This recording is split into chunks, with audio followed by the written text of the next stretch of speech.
Halo sahabat Bunda, selamat datang di channel kami. Di sini, kita akan berbagi cerita penuh emosi, mulai dari tawa hingga air mata. Dalam kisah-kisah yang terinspirasi dari pengalaman hidup nyata. Jangan lewatkan setiap cerita menyentuh yang akan membuat hati Anda terasa lebih hidup. Yuk, tekan tombol like dan subscribe sekarang juga. Saya doakan buat sahabat Bunda yang sudah like dan subscribe, semoga selalu dilancarkan rezeki dan segala urusannya, amin ya robbal alamin. Mari kita mulai perjalanan penuh makna ini bersama. Selamat menikmati kisah-kisah yang kami sajikan.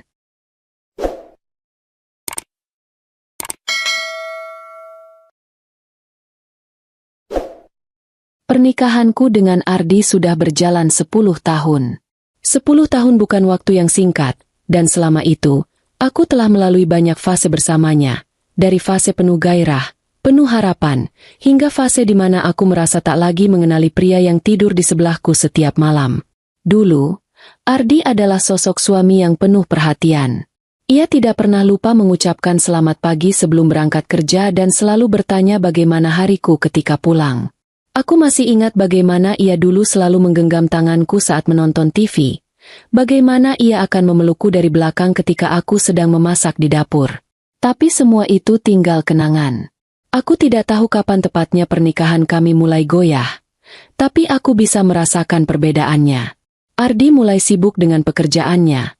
Atau setidaknya, itulah alasan yang selalu ia berikan. Pulangnya semakin larut. Seringkali tanpa pemberitahuan. Jika dulu ia selalu membalas pesan atau teleponku dalam hitungan menit, sekarang pesanku bisa diabaikan selama berjam-jam, bahkan seharian. Aku mencoba berpikir positif. Mungkin memang pekerjaannya sedang banyak. Mungkin ia sedang stres.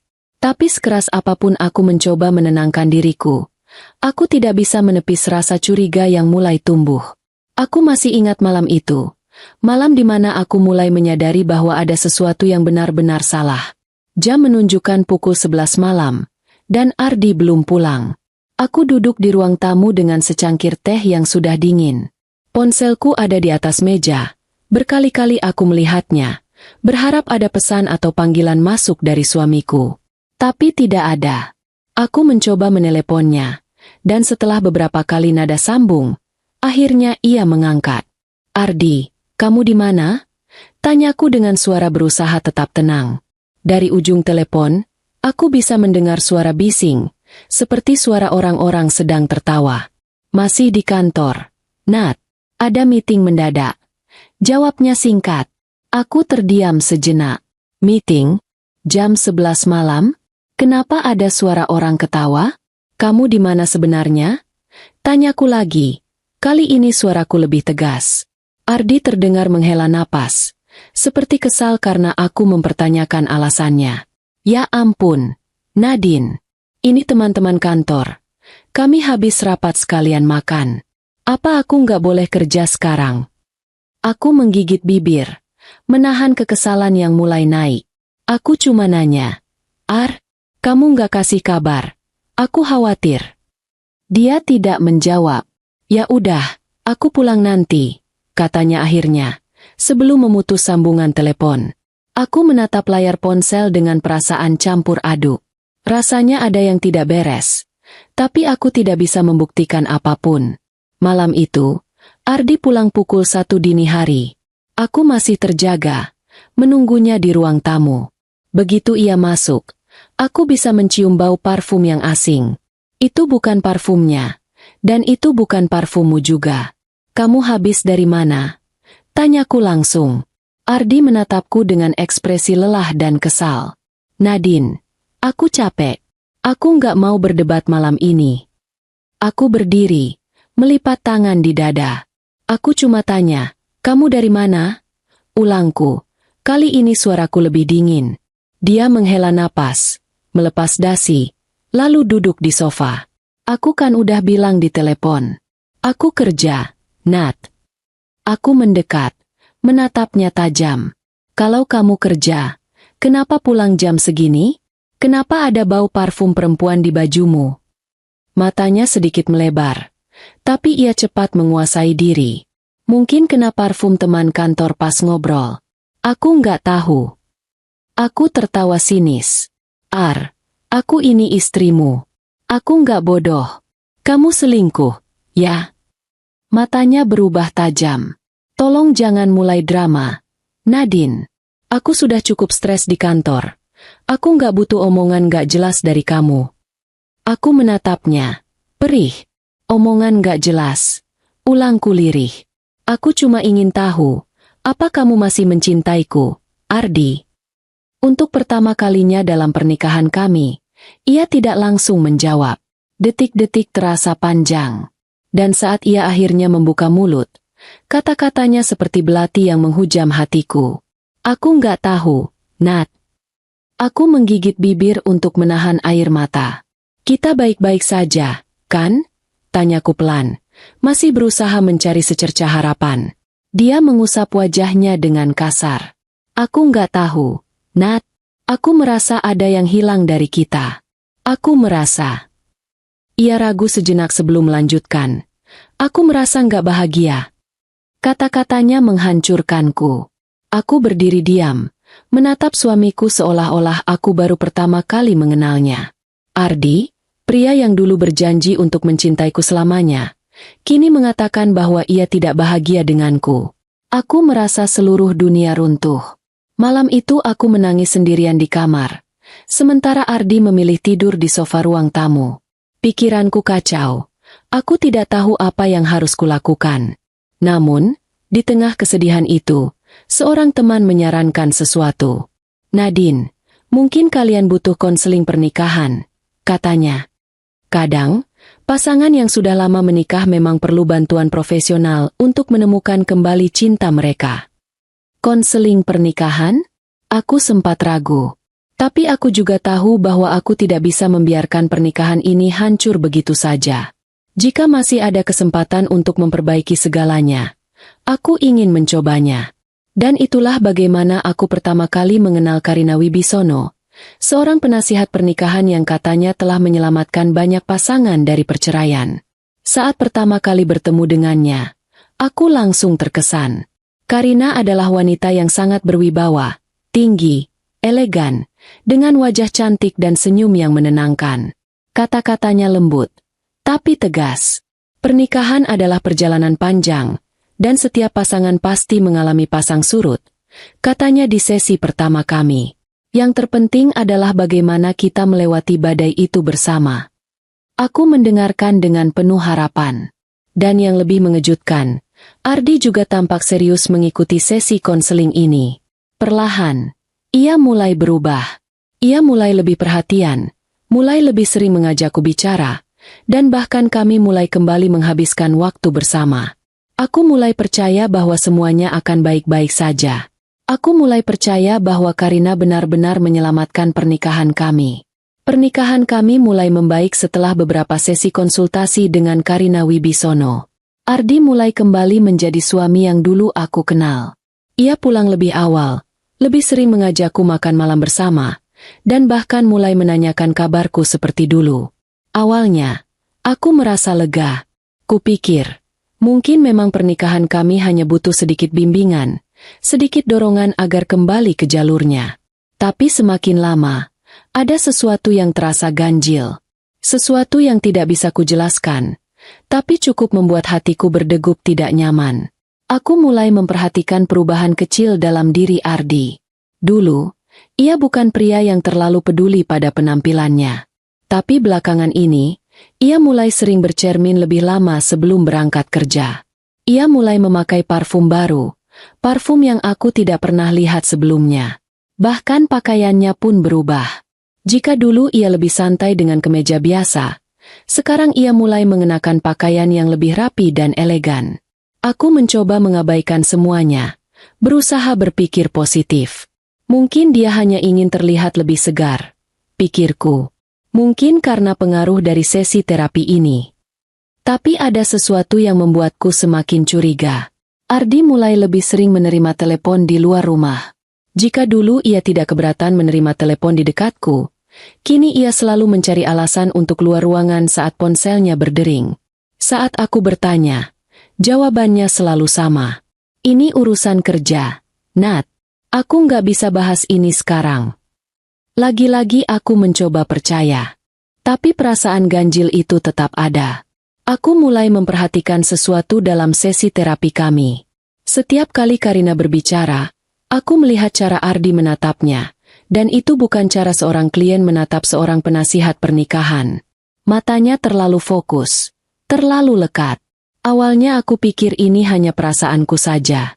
Tapi lambat laun, aku mulai merasa bahwa Karina juga memperlakukan Ardi dengan cara yang berbeda. Dia terlalu sering memuji Ardi. "Bapak Ardi ini pria yang luar biasa," katanya dalam salah satu sesi. "Banyak wanita yang menginginkan suami seperti Anda." Aku tersenyum kaku, merasa aneh mendengar kata-kata itu. Mungkin ini hanya basa-basi. Tapi mengapa rasanya seperti ada yang janggal? Kemudian, aku mulai memperhatikan bahasa tubuh mereka. Setiap kali Ardi berbicara, Karina akan mencondongkan tubuhnya ke depan, mendengarkan dengan penuh perhatian. Ia sering tertawa kecil di sela-sela percakapan. Bahkan kadang menepuk lengan Ardi dengan lembut saat berbicara. Aku berusaha menepis semua ini. Aku tidak ingin menjadi istri yang cemburuan tanpa alasan. Tapi semakin lama, semakin sulit bagiku untuk mengabaikan semua tanda-tanda ini. Suatu hari, aku bertemu dengan sahabatku, Rina, di sebuah kafe. Aku menceritakan semuanya padanya, tentang bagaimana Ardi mulai berubah, tentang perasaan ganjil yang kurasakan terhadap Karina. Rina mendengarkan dengan serius. Lalu menatapku dengan ekspresi prihatin. "Nadine, aku nggak mau bikin kamu panik. Tapi feeling aku bilang, ada sesuatu di antara Ardi dan Karina." Aku menatapnya dengan tidak percaya. "Maksudmu?" Ia menghela napas. "Aku pernah dengar cerita dari teman-teman kantorku. Karina itu memang terkenal sebagai penasihat pernikahan. Tapi dia juga punya reputasi buruk. Ada beberapa kasus di mana dia justru dekat dengan klien prianya. Aku merasa jantungku berdegup lebih cepat. Jadi kamu pikir dia sedang mencoba mendekati Ardi?" Rina menatapku tajam. "Bukan cuma mencoba, Nat. Aku rasa dia sudah melakukannya." Aku menelan ludah.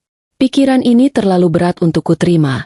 Tapi aku tidak bisa mengabaikan semua tanda-tanda yang telah aku lihat selama ini. Setelah percakapanku dengan Rina, aku mulai lebih waspada. Aku mulai memperhatikan setiap gerak-gerik Ardi. Aku diam-diam memeriksa ponselnya ketika ia sedang mandi atau tidur. Tapi tidak ada bukti.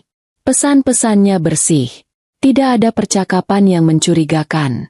Namun, suatu malam, aku melihat sesuatu yang membuatku yakin bahwa aku tidak salah. Ardi tertidur lebih awal setelah pulang dari kantor. Saat aku mengambil ponselnya, aku melihat ada aplikasi chat rahasia yang tidak pernah aku lihat sebelumnya. Aku membuka aplikasi itu dengan tangan gemetar. Dan di sanalah aku melihatnya. Sebuah percakapan antara Ardi dan Karina. "Aku senang bisa bertemu denganmu hari ini. Kamu terlihat luar biasa." "Aku juga senang. Kamu membuat hariku lebih baik." Hatiku seperti diremas. Ini bukan sekadar konsultan dan klien. Ini lebih dari itu. Dan di saat itulah, aku tahu bahwa aku tidak bisa tinggal diam lagi. Aku menunggu hingga pagi. Saat Ardi bangun dan bersiap untuk pergi kerja, aku berdiri di depan pintu kamar, menatapnya dengan tajam. "Kamu ada waktu sebentar?" Tanyaku dengan suara yang berusaha tetap tenang. Ia menatapku sekilas, lalu mengangguk. "Ada apa?" Aku menunjukkan ponselnya kepadanya, dan langsung membuka percakapannya dengan Karina. Wajahnya langsung berubah pucat. "Kamu nggak mau menjelaskan ini?" Tanyaku, mencoba menahan getaran di suaraku. Ia terdiam selama beberapa detik sebelum akhirnya berbicara. "Nadine, aku bisa jelaskan." Aku tertawa sinis. "Kamu bisa jelaskan?" "Jelaskan apa?" "Bahwa kamu sudah selingkuh dengan wanita yang seharusnya menyelamatkan pernikahan kita." Ia mengusap wajahnya, lalu duduk di kursi dengan napas berat. "Aku nggak pernah berniat menyakitimu, Nat. Aku nggak tahu bagaimana ini bisa terjadi."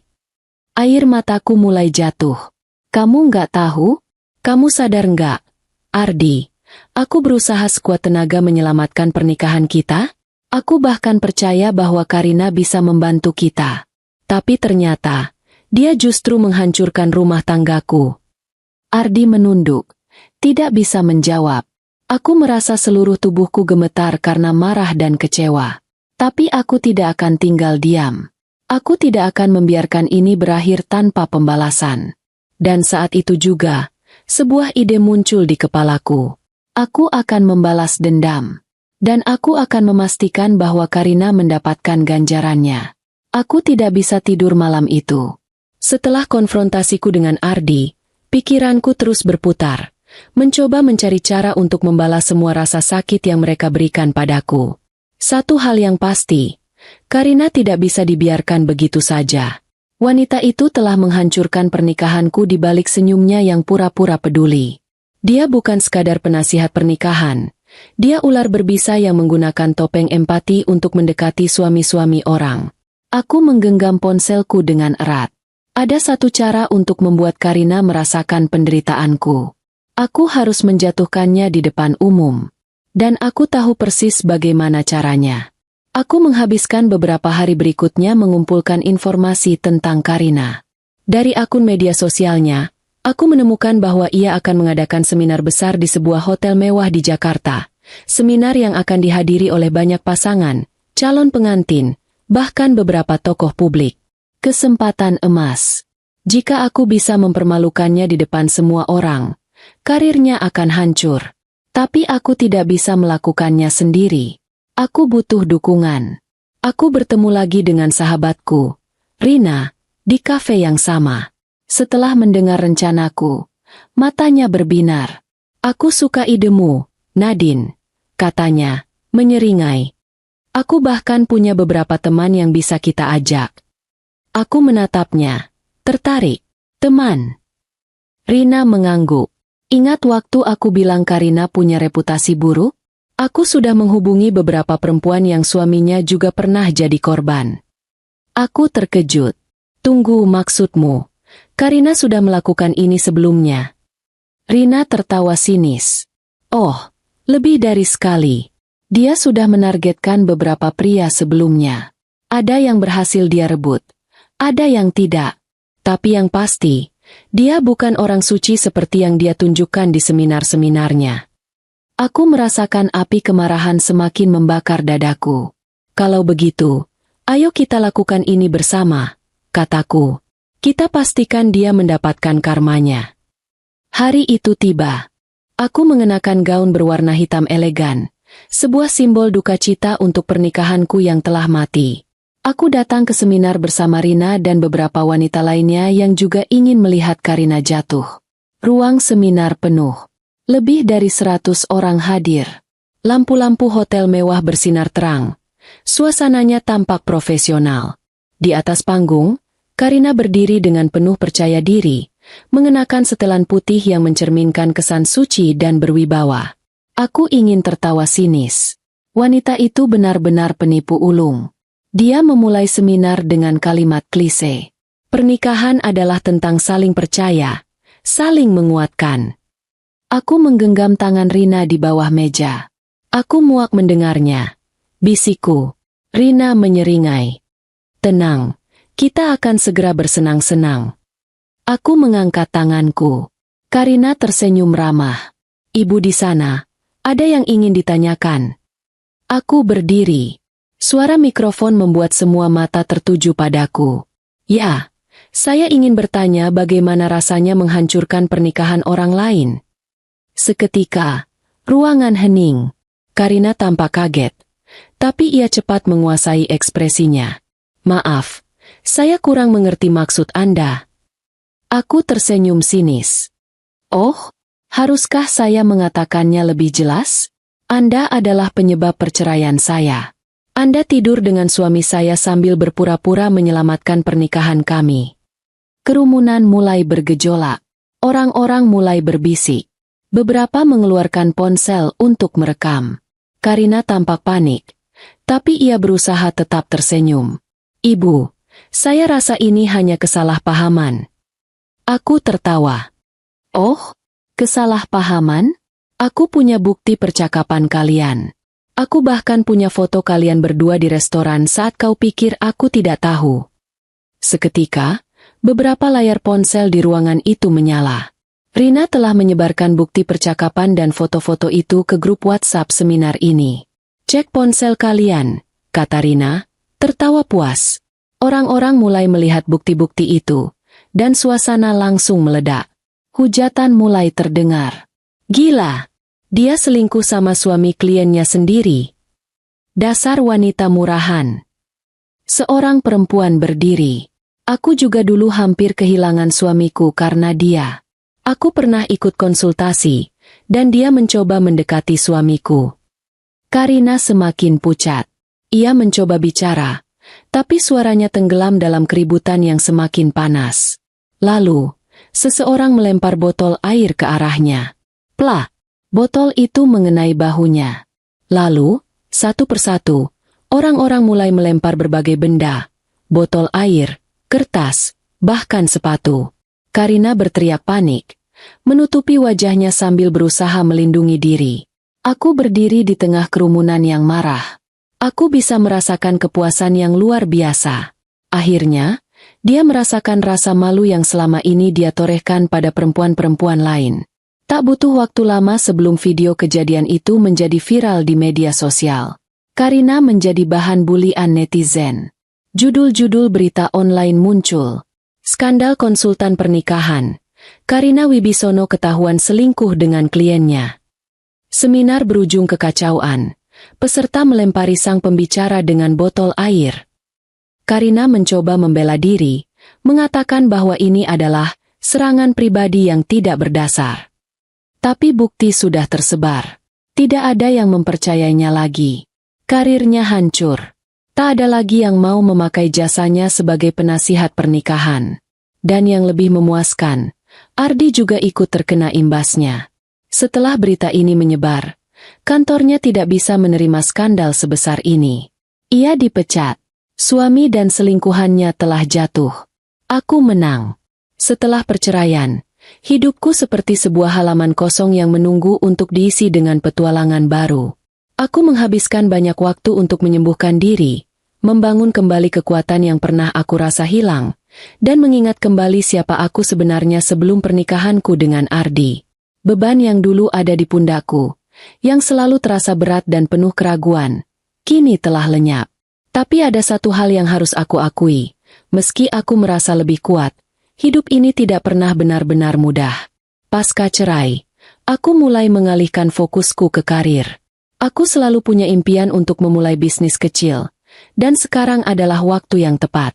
Aku memutuskan untuk membuka sebuah kafe kecil yang menggabungkan konsep kopi dan tempat berkumpul yang nyaman, yang sudah lama aku impikan. Mengelola kafe bukanlah hal yang mudah. Ada banyak tantangan yang harus dihadapi, mulai dari mencari lokasi yang tepat, memilih supplier yang terpercaya, hingga mengurus segala hal administrasi yang rumit. Namun, aku merasa energi baru setiap kali aku memasuki kafe. Ada rasa kebebasan yang tidak bisa dijelaskan, dan itulah yang aku butuhkan. Aku mulai menarik banyak pelanggan, beberapa bahkan menjadi pelanggan tetap. Ada rasa kebanggaan yang luar biasa setiap kali melihat kafe kecilku ramai oleh pengunjung yang menikmati kopi dan suasana hangat yang kubangun. Rasanya seperti aku mulai kembali menemukan diriku yang hilang, jauh sebelum pernikahan yang penuh kepura-puraan itu. Namun, meskipun hidupku mulai berputar di jalur yang lebih baik, bayang-bayang masa lalu tidak bisa begitu saja hilang. Ardi dan Karina masih ada di luar sana, dan aku tahu mereka tidak akan membiarkan aku pergi begitu saja. Beberapa minggu setelah perceraian, aku mendengar kabar tentang Ardi. Semua berawal dari sebuah telepon yang masuk ke kafe.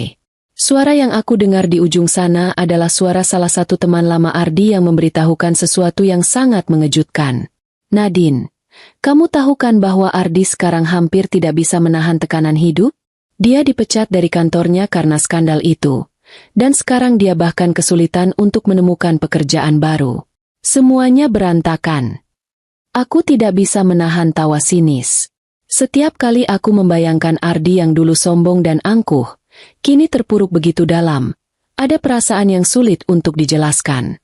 Di satu sisi, Aku merasa legawa. Ini adalah pembalasan yang adil, bukan? Tapi di sisi lain, aku merasa kosong. Ternyata, ketika seseorang yang pernah sangat dekat dengan kita jatuh, perasaan kita terhadapnya pun menjadi rumit. Aku tidak pernah menginginkan Ardi menderita, meskipun apa yang dia lakukan padaku tidak bisa dimaafkan. Namun, semua ini terjadi karena pilihan-pilihannya sendiri. Ardi yang memilih untuk berpihak pada Karina, menghancurkan apa yang sudah kami bangun bersama. Dan itu, entah bagaimana, membawa kami pada titik ini, perpisahan yang menyakitkan. Sedangkan Karina, setelah kejatuhan yang memalukan itu, tampaknya tidak bisa menerima kenyataan dengan mudah. Ia mencoba membela dirinya melalui media sosial, mengklaim bahwa seluruh insiden itu adalah fitnah yang sengaja diatur untuk menghancurkan karir dan reputasinya. Namun, semakin keras dia berbicara, semakin banyak orang yang memperhatikan dan membandingkan kata-katanya dengan bukti yang sudah tersebar luas. Karina mencoba melawan hujatan dan kerugian karirnya, tetapi ia gagal. Setiap kali ada seminar baru yang ingin dia adakan, kehadiran peserta menurun drastis. Dan, seperti yang sudah aku duga, kehidupan pribadinya juga hancur. Bukan hanya Ardi yang menderita karena skandal itu. Karina juga kehilangan hampir semua klien yang dulu mengandalkannya. Perusahaan-perusahaan yang dulu ingin bekerja sama dengannya menghindar, karena mereka tidak ingin berhubungan dengan wanita yang sudah terlibat dalam skandal besar. Reputasinya sudah rusak dan sulit untuk diperbaiki. Aku mendapatkan kabar bahwa Karina sempat mencoba untuk menemui Ardi beberapa kali, berharap agar mereka bisa memperbaiki hubungan mereka. Namun, Ardi yang kini sudah merasa terperosok dalam kesalahan, lebih memilih untuk menjauh. Ia tidak bisa lagi mengelak dari kenyataan bahwa ia telah dihancurkan oleh pilihannya sendiri. Suatu hari, aku menerima sebuah pesan dari Karina. "Nadine, aku tahu kamu mungkin tidak akan memaafkan aku. Tapi aku ingin kamu tahu, aku menyesal atas apa yang terjadi. Aku tidak pernah berniat untuk merusak hidupmu." Membaca pesan itu membuatku tertawa. Aku bisa merasakan kesungguhannya dalam kata-kata itu, namun sudah terlambat. Aku membalas dengan kalimat yang sederhana. "Karma datang pada waktunya. Aku harap kamu belajar dari apa yang terjadi." Karina tidak membalasnya. Dan aku pun tidak pernah merasa perlu menunggu lebih lama untuk menunggu permintaannya. Aku sudah selesai dengan dia. Meskipun aku sudah menyelesaikan masalah dengan Ardi dan Karina, ada satu hal yang masih terbuka, perasaan yang lebih dalam tentang cinta. Semenjak perceraianku, aku merasa seolah cinta sudah terlalu lama hilang dari hidupku. Aku pernah jatuh cinta dengan seseorang yang ternyata mengkhianatiku. Dan sekarang aku tidak tahu apakah aku siap untuk membuka hatiku lagi. Namun, hidup terus berjalan. Dan satu pertemuan tak terduga mengubah segala sesuatunya. Suatu sore, seorang pelanggan setia di kafe datang ke mejaku. Seorang pria bernama Haris. Kami sudah saling mengenal selama beberapa bulan karena ia sering mampir ke kafe untuk bekerja sambil menikmati kopi. Haris adalah seorang pengusaha muda yang sukses. Tetapi yang paling penting, dia memiliki cara yang lembut dan penuh perhatian saat berbicara padaku. Kami mulai berbincang lebih sering. Haris tidak tahu banyak tentang masa lalu pernikahanku. Namun, dari cara dia memperlakukanku, aku merasa seperti ada kesempatan untuk memulai lagi. Tanpa tekanan, tanpa kepura-puraan. Cinta yang datang dengan cara yang sederhana. Kehadiran Haris seperti angin segar yang datang tepat di saat yang tepat. Meski aku masih ragu, ada sesuatu dalam dirinya yang membuatku ingin memberi kesempatan pada hati ini untuk terbuka lagi. Satu hal yang ku tahu pasti, aku tidak akan membiarkan diriku terjerumus dalam hubungan yang salah lagi. Aku sudah belajar banyak dari masa laluku. Aku kini lebih memilih untuk memilih dengan hati-hati dan menjalani hidup dengan penuh kebijaksanaan. Hubungan dengan Haris berkembang perlahan, dan aku memilih untuk melangkah dengan hati-hati. Meski ada rasa chemistry yang tak bisa dihindari di antara kami, aku tetap ingat betul betapa kerasnya aku jatuh setelah pernikahanku dengan Ardi hancur. Aku tidak ingin membuat kesalahan yang sama, tidak ingin memberikan hati ini kepada seseorang yang tidak pantas mendapatkannya. 1 minggu setelah aku dan Haris mulai lebih sering menghabiskan waktu bersama, aku menghadiri sebuah acara bisnis yang aku undang untuk memperkenalkan kafeku lebih jauh. Aku merasa lebih percaya diri sekarang, meski ada sedikit ketegangan dalam udara karena aku tahu ada beberapa orang dari masa lalu yang mungkin hadir. Aku sedang berbicara dengan seorang pelanggan ketika aku melihat sosok yang sangat familiar. Ardi. Dia berdiri di pintu dengan tatapan kosong, tampaknya mencari seseorang. Aku bisa merasakan pandangannya yang akhirnya beralih ke arahku. Matanya yang dulunya penuh cinta dan harapan kini tampak penuh dengan rasa malu dan penyesalan. Tidak ada lagi kelembutan yang pernah aku kenal. Aku menelan ludah, mencoba menenangkan diri. Kenapa dia harus muncul sekarang? Setiap kali aku merasa aku bisa melupakan semuanya, masa lalu itu selalu kembali menghantui. Ardi berjalan mendekat, dan seketika itu juga, suasana di sekitar kami berubah. Para tamu yang ada mulai merasakan ketegangan yang terbentuk di udara. Aku merasa ditarik kembali ke dalam pusaran emosi yang sudah aku coba untuk tinggalkan. Nadine. Ardi memanggil dengan suara lemah. Aku tahu aku telah membuat kesalahan besar. Aku ingin memperbaiki semuanya. Aku terdiam sejenak, mengamati dirinya yang tampak lelah dan tak berdaya. Entah kenapa, meskipun aku telah lama melepaskannya, ada perasaan bercampur aduk yang muncul. Perasaan itu sangat sulit dijelaskan. Namun, satu hal yang pasti, aku sudah tidak ingin kembali ke masa itu. Perbaiki semuanya. Aku membalasnya. Suaraku tegas. Kau tidak bisa memperbaiki apa yang sudah hancur, Ardi. Dia menghela napas panjang. Aku tahu. Aku sudah mencoba memperbaiki semuanya. Tapi dunia ini sepertinya tidak memberi kesempatan. Aku bisa melihat bahwa dia benar-benar merasa menyesal. Tapi itu tidak cukup untuk membuatku merasa kasihan. Aku sudah cukup belajar bahwa penyesalan tidak bisa mengembalikan apa yang sudah hilang. Kau harus pergi, Ardi, kataku dengan suara yang lebih rendah namun pasti. Aku sudah move on. Aku sudah melupakan semua ini. Ardi terdiam sejenak, kemudian berbalik dan pergi tanpa kata-kata lebih lanjut. Aku tahu bahwa itu adalah kali terakhir kami berinteraksi. Namun, kejadian itu meninggalkan perasaan yang sedikit lebih rumit. Meski aku sudah jelas tentang keputusanku, ada perasaan yang sulit dipahami. Apakah itu rasa kasihan atau hanya keterikatan emosional yang sulit dilepaskan? Aku tahu aku tidak boleh membiarkannya kembali menguasai hidupku.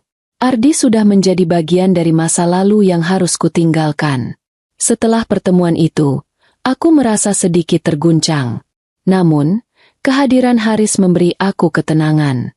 Malam itu, setelah acara selesai, kami duduk bersama di taman kafe yang telah ditutup. Haris menatapku dengan penuh perhatian. Kamu baik-baik saja? Tanyanya lembut. Aku tersenyum kecil, mencoba menenangkan diriku. Ya, aku baik-baik saja. Namun, Haris tidak melepaskan tatapannya. Kamu yakin? Aku bisa melihat ada sesuatu yang mengganggumu.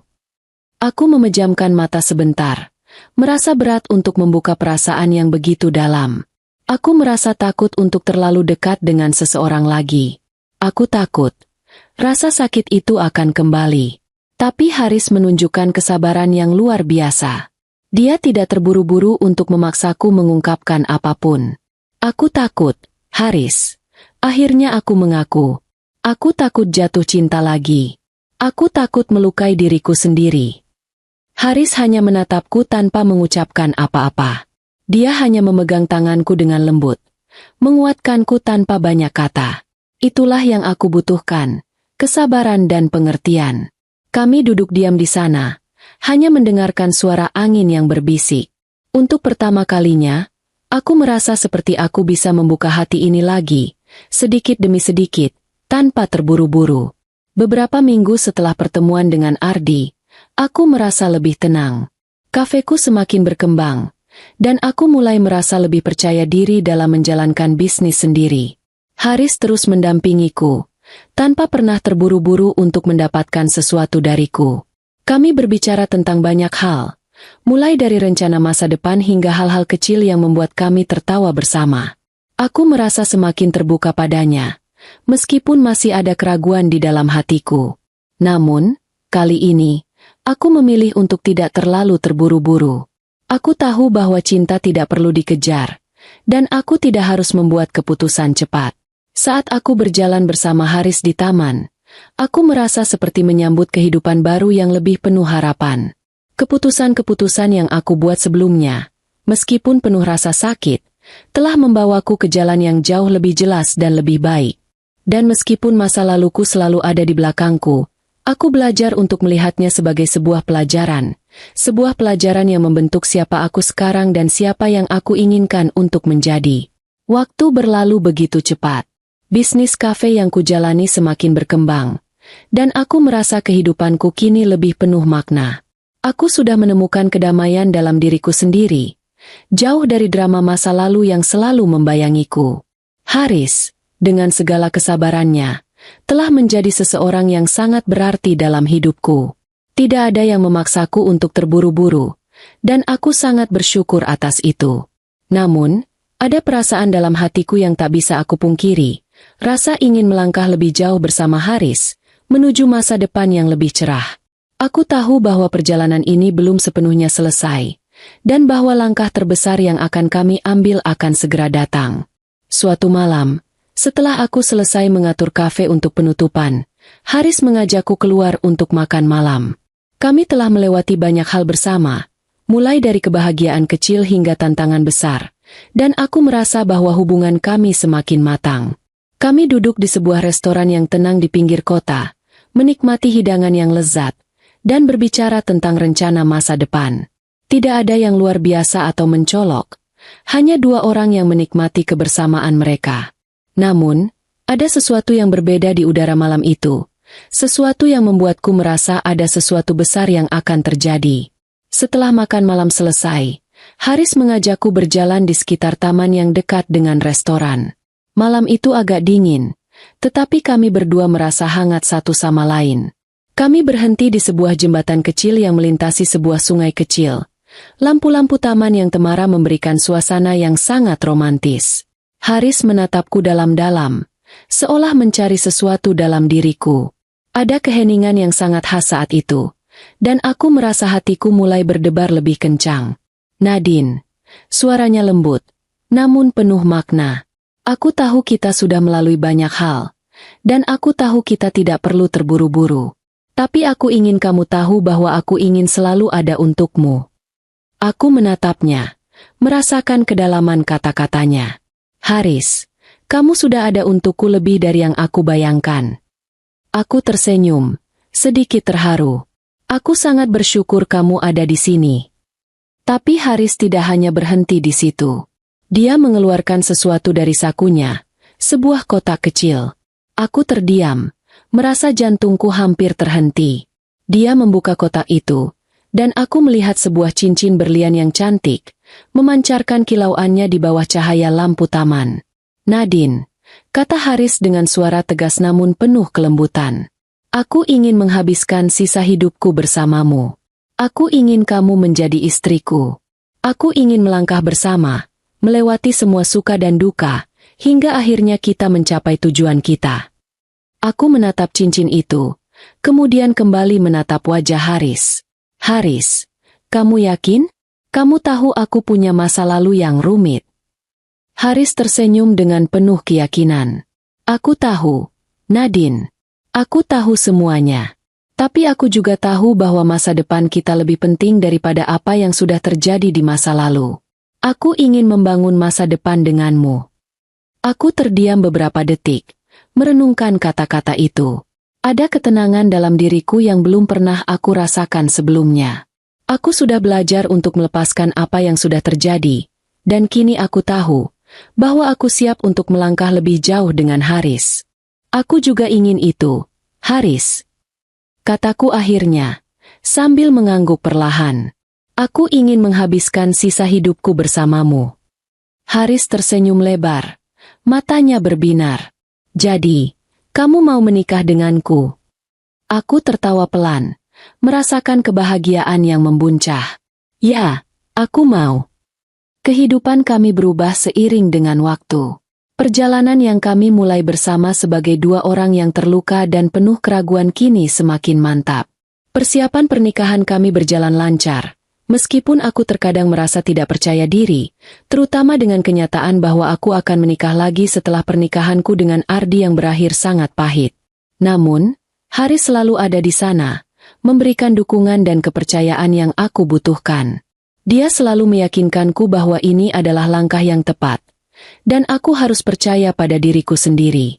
Pernikahan kami sederhana namun sangat berarti. Hanya dihadiri oleh keluarga terdekat dan sahabat-sahabat yang benar-benar mendukung kami. Aku mengenakan gaun putih sederhana yang begitu elegan, sementara Haris mengenakan setelan jas hitam yang membuatnya terlihat tampan. Saat aku berjalan menuju altar, aku merasa seakan-akan seluruh dunia terhenti sejenak. Tangan Haris menyambut tanganku dengan lembut, dan tatapan